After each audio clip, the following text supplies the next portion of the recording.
The alarm woke Commander Park at 3 in the morning. He rolled out of his bunk on Sentinel-9, the deep space station that floated far beyond Pluto. For 20 years, humanity had been searching the stars for alien life. For 20 years, they had found nothing but silence. Until now. Pulled on his uniform and rushed to the communications deck. The room was already crowded with technicians staring at their screens. The lead officer turned to him with wide eyes. "Sir, you need to hear this." Put on the headset. At first he heard only static. Then came a pattern, numbers, mathematical sequences that any intelligent species would recognize. Pi, the sequence, prime numbers. This was not natural. This was a message. "Wake up, doctor," ordered. "I don't care what time it is. We need her now." Arrived 30 minutes later, her hair messy from sleep but her eyes sharp with excitement. She was the best on Earth, though she had never actually studied a real alien language. No one had, but she had spent her entire career preparing for this moment. She listened to the signal for 10 minutes without speaking. Her fingers flew across her tablet, running analysis programs. The room was silent except for the strange patterns coming through the speakers. "It's a distress call," she finally said. Her voice was shaking. "They're asking for help." Felt his heart race. "Can you understand what they're saying?" "Give me 6 hours," replied. "The mathematics are universal, but the language, I need time." Those 6 hours felt like 6 years. Sent an encrypted message to Earth to Admiral.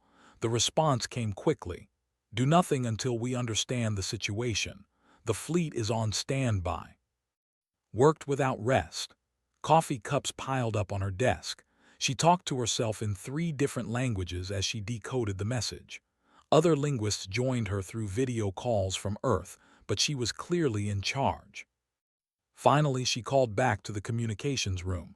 Her face was pale. "It's from a species called the," she explained. "They're a peaceful civilization, traders, explorers, but they're being attacked by something called the Dominion. They are destroying their worlds one by one, harvesting resources, taking prisoners as slaves."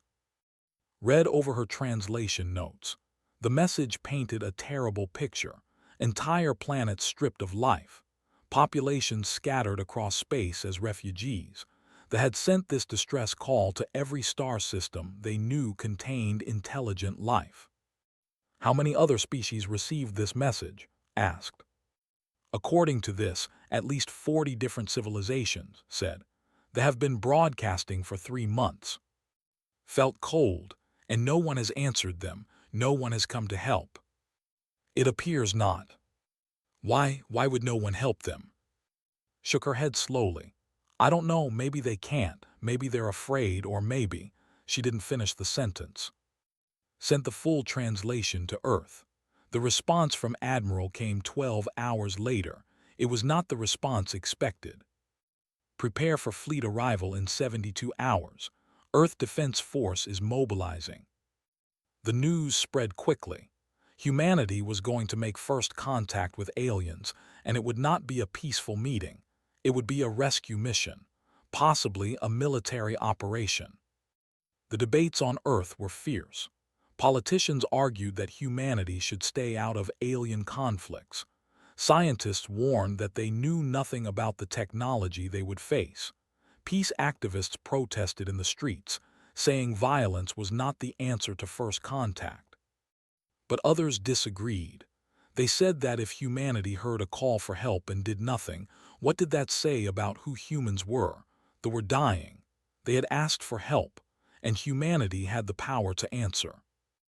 Admiral made his decision clear in a broadcast to Earth. "We did not search the stars for 20 years just to find suffering and turn away. If we are to join the galactic community, we will do it with our values intact. They asked for help. We will answer." 72 hours later, the Earth Defense Fleet arrived at Sentinel-9. Watched through the station windows as ship after ship appeared. Destroyers, cruisers, carriers, frigates. It was the largest military force humanity had ever assembled in one place. 47 warships, with 200 support vessels carrying supplies, medical equipment, and 50,000 Marines. Captain Han commanded the destroyer Typhoon. She was young for a captain, only 32, but she had earned her rank through skill and aggression. She docked with Sentinel-9 to receive briefing materials from. "What do we know about military capabilities?" she asked, studying the data on her tablet. "Almost nothing," admitted. "We have fragments from the distress call. They use energy weapons, some kind of shield technology.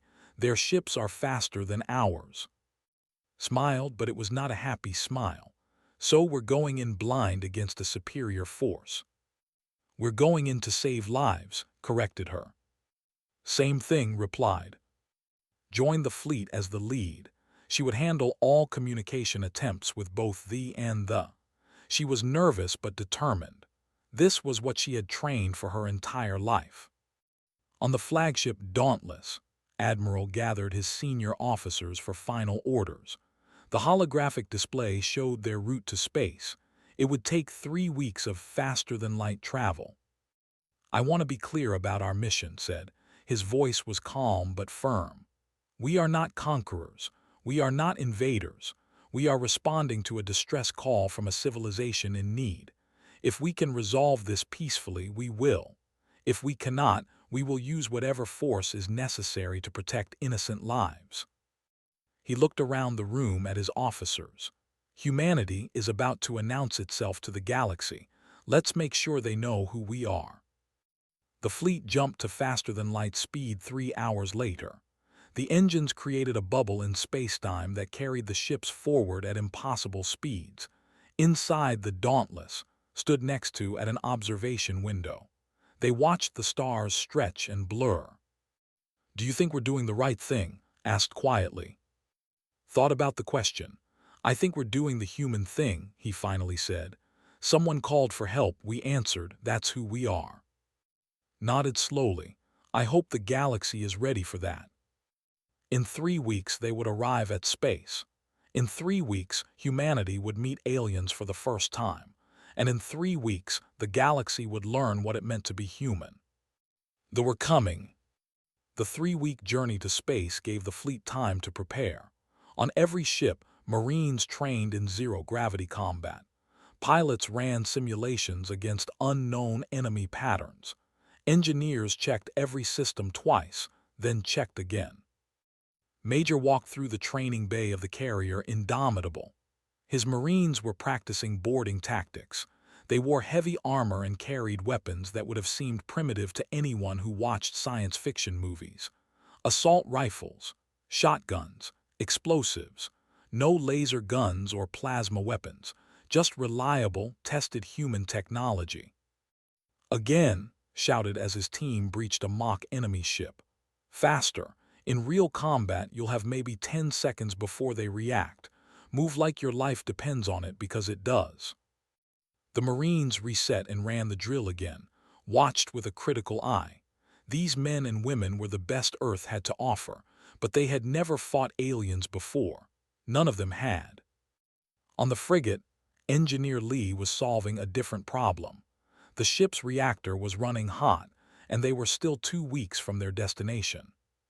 "The FTL drive is pulling more power than expected," her assistant explained. Studied the readings. "It's because we're carrying extra munitions. More mass means more energy needed to maintain the bubble." She made quick calculations on her tablet. Reroute power from the secondary systems. Life support, communications, everything non-essential. We can survive on emergency power for 2 weeks. "That's going to make everyone uncomfortable," her assistant warned. "Uncomfortable is better than dead in space," replied. In the fighter bay of the Dauntless, pilot Nam was inspecting his spacecraft. It was small and fast, built for space combat. Unlike the bigger ships, fighters had to be flown manually. Computers could help, but in a real dogfight, human instinct made the difference. "You think we'll actually see combat?" his wingman asked. Grinned. "I hope so. I didn't train for 10 years just to fly around and look pretty." "They have better technology than us," his wingman said nervously. Energy shields, plasma weapons. What do we have? Missiles and... We have something better, said, patting his fighter. We have us. In her quarters, Doctor was making a discovery that would change everything. She had been analyzing all the transmissions, including the background data that came with their distress call. Hidden in that data was information about the galactic community. She rushed to find Commander Park. He was in the war room with several other officers, reviewing tactical plans. I found something, said. It's about why no one answered the... He looked up from the holographic display. Tell me. Put her tablet on the table and the data appeared on the main screen. The distress call included a list of civilizations they contacted. I've been analyzing the response patterns. They did get responses, but not offers of help. They got messages telling them to stop broadcasting. The room went quiet. The galactic community knows about the attack, continued, and they're not intervening. According to what I can decode, there's something called the doctrine of non-interference. It's galactic law. When a powerful species attacks a weaker one, others are not supposed to get involved. That's insane, said. They're just letting an entire civilization die. It gets worse, said. She pulled up more data.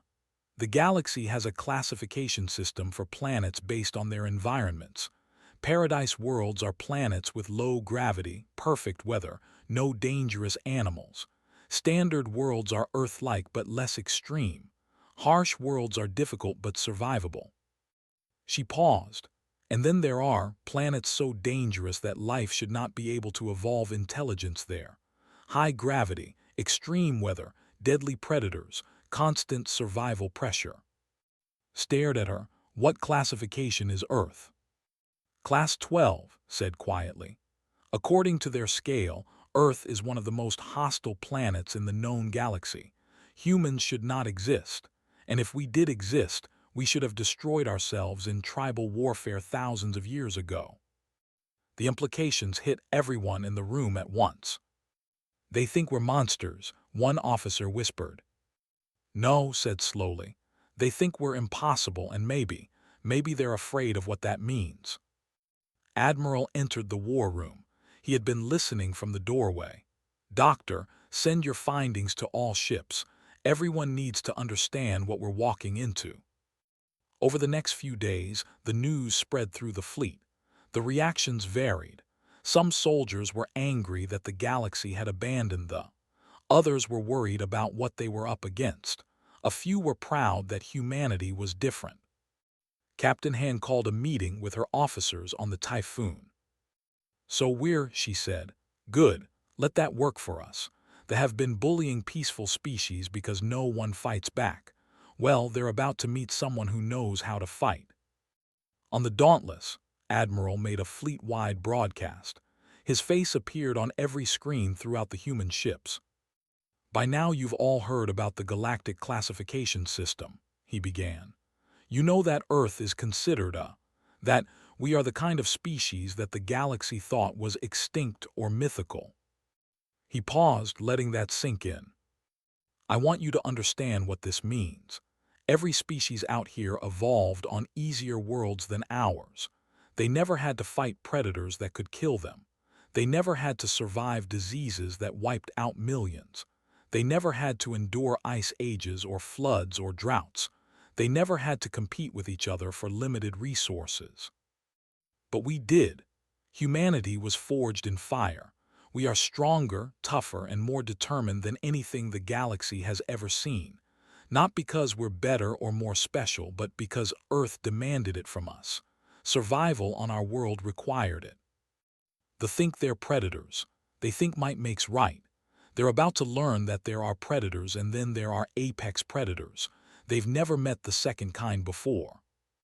In 1 week, we will arrive at space. We will offer the one chance to leave peacefully. If they refuse, we will remind them and the entire galaxy of a very important lesson. Never back into a corner, and never threaten someone I has decided to protect. The broadcast ended. Throughout the fleet, soldiers checked their weapons. Pilots reviewed their training. engineers made final adjustments to the ships. They were 1 week away from first contact, 1 week from proving to the galaxy that humans were not myths or monsters. They were something far more dangerous. They were humans, and they had come to help. The wrong hands had received the alien distress call. It was about to become their worst nightmare. It was about to become their salvation. And for humanity, it was about to become the moment they announced to the galaxy exactly who and what they were. Protectors, warriors. Humans. The human fleet dropped out of faster-than-light speed at the edge of the system. Immediately, alarms began to sound. The sensor screens lit up with contacts. 12 large vessels, the sensor officer reported. 30 smaller escorts. They're in orbit around the fourth planet. Commander Park stood on the bridge of the Dauntless next to Admiral. Through the main, they could see Hope, the colony world. Even from this distance, they could see the damage. Parts of the planet glowed red where fires burned. Massive ships hung in orbit like vultures over a dying animal. "Get me a communication channel with the lead ship," Admiral ordered. Doctor worked quickly at her station. "Channel open, Admiral. I'm using the mathematical protocols from the distress call." A moment later, the changed. The image that appeared made several bridge officers gasp. The commander was tall, easily 7 feet, with dark scales covering his body. His eyes were yellow and cold. When he spoke, his translation program converted his words to English. "Unknown vessels, you are interfering with registered resource extraction. Identify yourselves immediately or be destroyed." Admiral stepped forward. "I am Admiral of the Earth Defense Force. We received a distress call from the Republic. We are here to offer humanitarian assistance." The commander warlord studied the human with obvious disdain. "Earth. There is no Earth in the Galactic Registry. You are unknown, and you are unwelcome. The worlds are property of the Dominion by right of conquest. Leave now." "We don't recognize your right of conquest," replied calmly. "Release the civilians and withdraw your forces." Laughed. It was not a pleasant sound. "You dare give orders to the Dominion. I have scanned your ships, primitive fusion drives, chemical propellants, metal projectiles. You are centuries behind galactic standard technology. One of my cruisers could destroy your entire fleet." "Perhaps," said, "but we're not leaving. Make your choice, warlord." His expression turned from amusement to anger. "You have made your choice for you. Fleet, eliminate these primitives." The channel cut off. "All ships battle stations," commanded. "Spread out attack pattern Delta, weapons free." Throughout the human fleet, alarms blared. Soldiers rushed to their positions. Pilots climbed into their fighters. Engineers diverted all power to engines and weapons. Captain Han on the Typhoon watched her tactical display light up with enemy contacts. "Navigation, bring us around to bearing 270. Weapons, target that cruiser on the left flank. Wait for my command." The fleet moved forward. Their ships were elegant and deadly, covered in smooth armor that seemed to shimmer. Energy shields flickered around them like soap bubbles. The first cruiser fired. A beam of pure plasma shot across space. It hit the human destroyer Relentless dead center. The energy shield absorbed the shot, glowing bright blue. On the Relentless, the captain checked the damage reports. "Shield down to 60%. That was just one shot." "Return fire," he ordered. On the destroyer fired. A solid metal slug, accelerated to a fraction of light speed, shot forward. It hit the cruiser's energy shield and punched straight through. The slug tore through the alien ship's hull, and atmosphere vented into space. On his flagship stared in shock. "Impossible, their weapons are primitive. How did they penetrate our shields?" His science officer worked frantically at his console. "Lord, their weapons use kinetic energy, not directed energy. Our shields are designed to disperse heat and radiation, but solid matter at high velocity. The shields can't stop it completely. Then adjust shield frequencies, roared. It won't matter, my lord. Physics is physics. Mass times velocity equals. I don't need a science lesson, snapped. All ships maintain distance, use long-range plasma weapons. But Captain Han had other ideas. All power to engines, take us in close, they want to keep their distance. We're going to make this personal. The Typhoon accelerated hard. Inside, the crew felt the force pushing them back into their seats. The gravity compensators struggled to keep up. On the cruiser they were charging, the alien crew watched in disbelief. They're accelerating at 12 standard gravities. That's impossible. Their crew should be dead. But the humans weren't dead. They were just uncomfortable. Generations of evolution on a high-gravity world meant humans could tolerate forces that would kill most aliens. The Typhoon closed to point-blank range and fired everything. Missiles, even the point defense cannons. The cruiser's shields collapsed under the barrage and the ship broke apart. Pilot Nam led his fighter squadron into the chaos. Gold Squadron, target those escorts. Let's clear a path for the big ships. The human fighters were small and fast. They dodged plasma bolts and returned fire with missiles. One escort cruiser exploded, then another. Realized with growing horror that the battle was not going as planned. The human ships were inferior in technology, but they fought with a ferocity and aggression he had never encountered. They took hits that should have made them retreat, but they kept coming. They flew maneuvers that should have killed their crews, but they kept fighting. Send boarding parties to disabled human ships, ordered.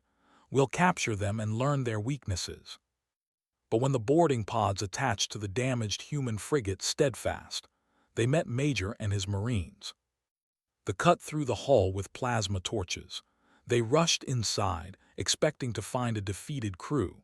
Instead, they found Marines in heavy armor waiting in ambush. The fighting was brutal and close. They had advanced weapons, but they had never fought in close quarters before. They were traders and conquerors of peaceful species. The Marines were trained killers from a violent world. Shotgun roared in the narrow corridor. The explosive shells didn't just damage the armor, they shattered it. His Marines moved with practiced precision, covering each other, using grenades to clear rooms. Within 10 minutes, the boarding party was eliminated. All units retreat from human ships, ordered. They're monsters. Back in space, the battle raged for 2 hours. The fleet slowly realized they were losing. They had better technology, but it didn't matter. The humans fought like demons.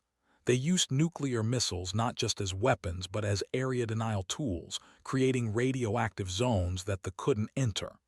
They sacrificed damaged ships by ramming them into vessels. They never retreated, never surrendered. Admiral watched the battle display. 12 harvesters destroyed, 18 escorts crippled or destroyed, but the cost was high.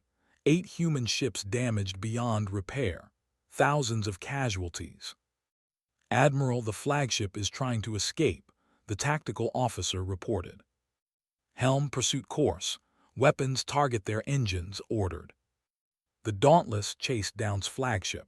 A shot disabled the alien ship's engines.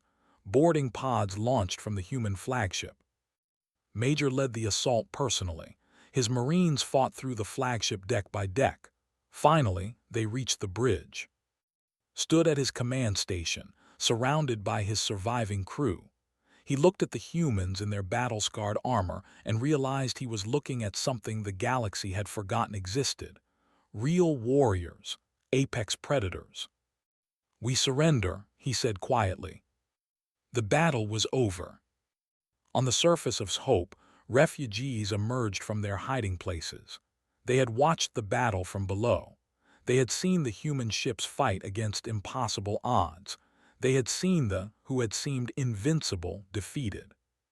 Counselor, leader of the refugees, stood with Doctor. They was small and fragile-looking, with large eyes and delicate features. She looked up with a mixture of fear and gratitude. "You came," whispered. We sent the distress call to 40 civilizations. You were the only ones who came. Knelt down to be at eye level with the small alien. We heard you calling for help. How could we not come? Because everyone else was too afraid, said. They are powerful. The galaxy learned long ago not to challenge them. But you, what are you? Smiled sadly. We're human, and we don't abandon people who need help. Word of the battle spread across the galaxy at the speed of light. The message was simple and terrifying. Were real, they were powerful, and they had just humiliated the Dominion. The galaxy would never be the same. The Galactic Council met in emergency session 3 days after the Battle of Hope. Representatives from 200 civilizations gathered in the Grand Chamber on the Paradise world of Prime. They appeared as holographic projections from across the galaxy. Earth had been invited to attend. President Song sat in a specially prepared room in Seoul, her image projected light years away to the council chamber. Beside her stood Doctor and Admiral, appearing as advisors. The High Arbiter called the session to order. He was from a paradise world, and it showed. His species was tall and elegant, with pale skin that had never seen harsh sunlight. His world had no dangerous predators, no extreme weather, no conflict. His ancestors had never known hunger or fear. This council recognizes the human delegation from Earth, said. His voice was cold and formal. You stand accused of violating the doctrine of non-interference. You attacked forces engaged in lawful resource extraction. You have disrupted galactic peace. Explain yourselves. President Song stood calmly. She had practiced this moment many times in the past 3 days. With respect, High Arbiter, we did not violate any doctrine. We responded to a distress call from the Republic. They asked for help. We provided it. The situation was being handled through proper diplomatic channels, another council member said. This one was from a standard world. Your military intervention was unnecessary and dangerous. What diplomatic channels? Spoke up. The sent distress calls to 40 civilizations.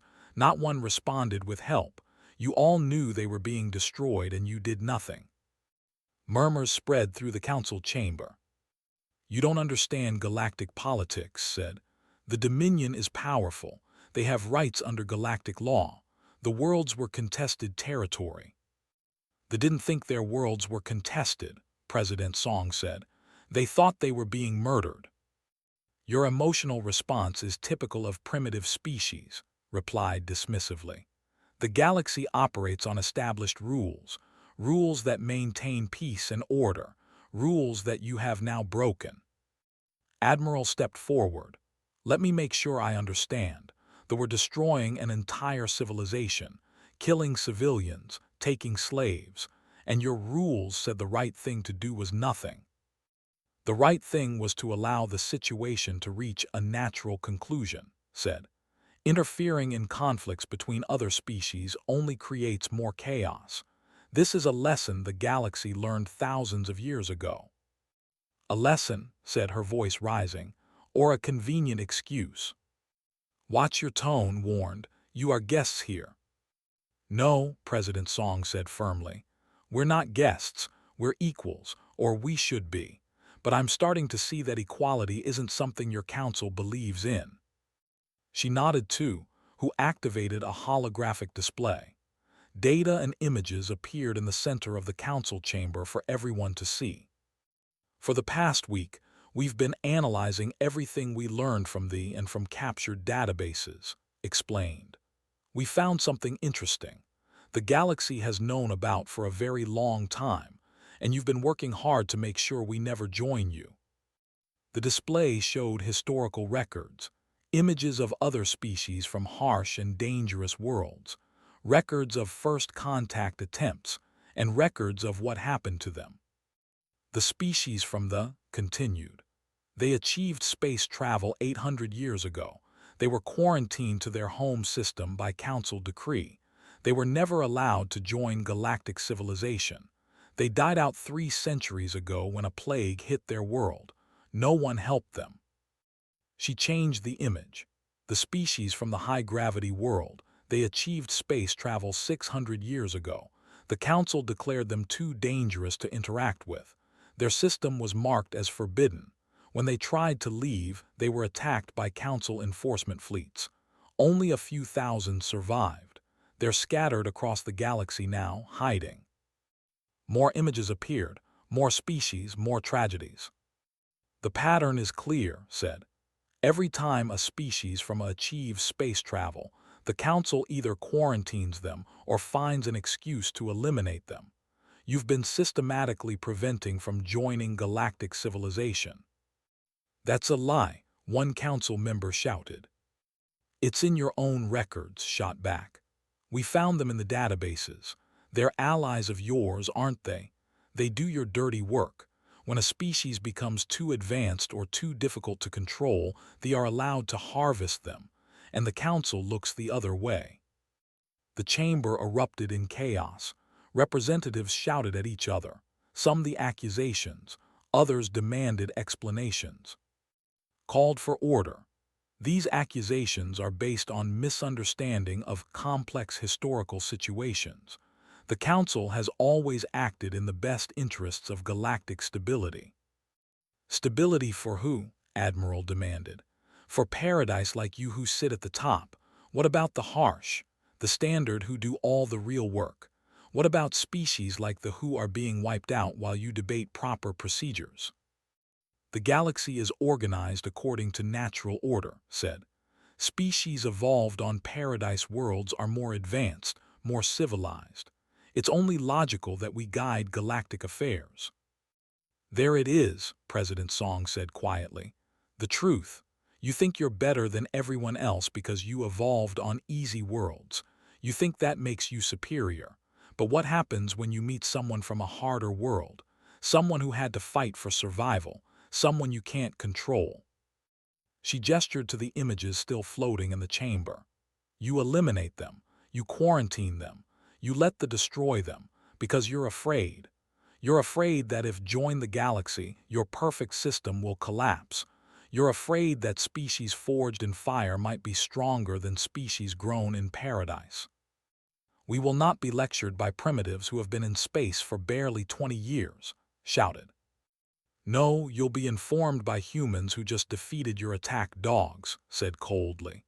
We saved and now we're offering protection to any species that wants it, because apparently that's something the Council can't or won't do. Activated another display. This one showed a live feed from space, refugee camps, medical stations, human engineers helping to rebuild cities, Marines standing guard to protect civilians. This is what help looks like, said. While you debated procedures and worried about rules, we saved lives. That's the difference between humans and the Council. We act. The chamber fell silent as representatives watched the feed. They saw children playing under the protection of human soldiers. They saw families reunited. They saw hope.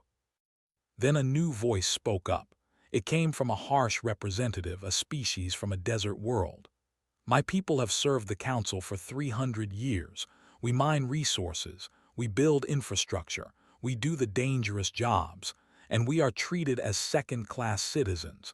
If Earth is offering an alternative, my government wants to hear more.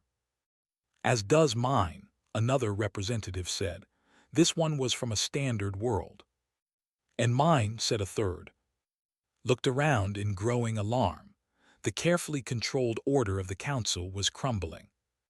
This session is, he started to say. No, President Song interrupted. This session will continue until we reach an understanding. Earth did not come to the galaxy to follow your broken system. We came to be part of a community. A real community, not a hierarchy based on what kind of planet someone was born on. She looked directly at, the Dominion has declared war on humanity. They're bringing their full fleet against us. And when they do, we will defend ourselves. We will defend and we will defend anyone else who asks for our protection. You can either help us build something better or you can stand aside, but you will not stop us. Admiral added, We've already received requests for protection from 47 different species. Harsh, who are tired of being exploited. Standard, who are tired of being ignored. Even some Paradise, who are disgusted by what their own council has become. We're forming a new alliance. The Coalition. You're welcome to join, but we're moving forward with or without the council's approval. Stood frozen, unable to respond. His perfect system, maintained for thousands of years, was falling apart in front of him. The council will need to discuss these matters internally, he finally said. You do that, President Song replied. Meanwhile, we have work to do. There are people to protect and a war to prepare for. The Earth delegation's holograms disappeared. In the council chamber, chaos reigned. Representatives shouted. Old alliances fractured. New possibilities emerged. And across the galaxy, oppressed species watched the broadcast and dared to hope. The humans had exposed the truth. Now everything would change. The war lasted 8 months. It spread across 12 star systems and involved fleets numbering in the thousands. It was the largest military conflict the galaxy had seen in over 2,000 years. And it was a disaster for the Dominion. The problem was simple. They had never fought a real war. They had conquered peaceful species. They had bullied traders and farmers, but they had never faced an enemy that fought back with everything they had. Humans, on the other hand, were very good at war. They had been practicing for their entire history. Commander Park, now promoted to Rear Admiral, stood on the bridge of his carrier as it entered the system. Intelligence reported a major shipyard here, building warships to replace their losses. Strike Wing Alpha, you are cleared for launch, he ordered. Pilot Nam led 300 human fighters toward the shipyards. Behind them came bombers carrying enough missiles to level a city.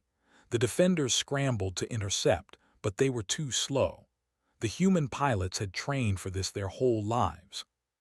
The shipyards burned. In another system, Captain Han commanded a task force hunting supply lines. Her ships appeared without warning, struck hard, and vanished before reinforcements could arrive. It was guerrilla warfare on an interstellar scale. Another convoy destroyed, her tactical officer reported. That's the 5th this week. Good, said, let's find the 6th. They tried to adapt. They studied human tactics. They improved their shields against kinetic weapons. They trained their crews to handle higher gravity combat maneuvers. It didn't matter. For every adjustment they made, humans made 2 more. They were learning and evolving faster than their enemy could keep up. But the real turning point came when other species joined the fight. The harsh species, tired of being treated as second-class citizens, provided resources and industrial support. Standard contributed ships and personnel. Even some Paradise, disgusted by the Council's corruption, defected to the Coalition. Major found himself training alien Marines. They came from a dozen different species, all eager to learn human combat techniques. You're too gentle, he told a group of harsh recruits. I know your species evolved on a difficult world, but you still think like prey. You need to think like predators. He demonstrated a combat drill. Don't wait for the enemy to make the first move. Hit them hard, hit them fast, make them afraid of you. The recruits tried again, this time with more aggression, more confidence. Better, said with approval. Remember, we're not fighting to win battles. We're fighting to win the war. That means breaking the enemy's will to fight, make them regret ever challenging us. The Coalition grew stronger every day. Meanwhile, the Dominion grew weaker. Their subject species began to rebel. Worlds they had conquered rose up in revolution. Their supply lines were cut. Their shipyards were destroyed. Their fleets were hunted across space. After 6 months, the leadership realized they couldn't win. The question was whether they would accept defeat or fight to the bitter end. Admiral made the decision to force the issue. He assembled the largest coalition fleet ever gathered, 500 warships, supported by 2,000 auxiliary vessels. Their target was the itself. The fleet appeared in home space like a storm. Every ship broadcast a simple message in the language: surrender now or watch your burn. On the surface of the billions watched the sky fill with enemy ships. They had thought themselves invincible. They had conquered dozens of species. And now a species from a planet they had never heard of was threatening to destroy them. The High Command contacted the Coalition fleet. Warlord, the same commander who had first fought humans at Hope, appeared on the communication screen. He looked tired and defeated. Admiral said, "We surrender. The Dominion will disarm. We will release all conquered territories. We will free all slaves. Just spare our world." Looked at the alien who had once called humans primitives. "The terms are simple. The Dominion is dissolved. Your military is disbanded. Your government will be overseen by coalition observers until free elections can be held. Your species will be given a chance to rejoin galactic civilization as equals, not conquerors. Do you accept?" Was silent for a long moment, then he nodded. "We accept." The war was over. The victory celebration on Earth lasted for 3 days, but for those in the coalition, there was still work to do. The Galactic Council had collapsed during the war.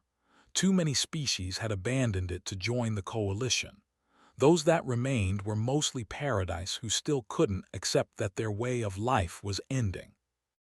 A new assembly was needed, one based on equality rather than planet classification. Doctor became Earth's ambassador to the new Galactic Assembly. She stood in the newly built assembly hall on a neutral world, watching as representatives from 300 species gathered. Paradise, Standard, Harsh, and now officially recognized. "This assembly is called to order," she said. "We gather not as superiors and inferiors, but as equals. Each species has one vote. Each voice matters equally. This is the beginning of something new." A Harsh representative stood. "Ambassador, my people want to thank humanity. For centuries, we were told our place in the galaxy was determined by that we would always be servants of Paradise. You showed us that was a lie." A Standard representative rose next. "We had accepted our role. We believed the Council when they said the system worked, but you proved there was another way, a better way." Even a Paradise spoke. "My species has much to learn. We thought our easy evolution made us superior, but watching humanity has taught us that strength comes from struggle. Wisdom comes from hardship. We were not better. We were just lucky, and we mistook luck for virtue." President Song addressed the assembly via hologram from Earth. "The Galactic Assembly recognizes Earth's request for a permanent seat as protectors of the Compact. This is not a position of superiority, but of responsibility. When someone calls for help, Earth will answer. When innocents are threatened, we will defend them. This is who humans are. This is who we will always be." The vote was unanimous. Back on Earth, Commander Park and Doctor stood together on a balcony overlooking Seoul. The war was over. The galaxy had changed, but there was still so much to do. "I've been analyzing signals from other parts of the galaxy," said. "There are 6 more species out there, species that the Council suppressed or forgot. We need to find them." Nodded. "The fleet is ready. We'll search every system if we have to." "Do you think they'll be like us?" asked. "Probably not," said. "Every is different.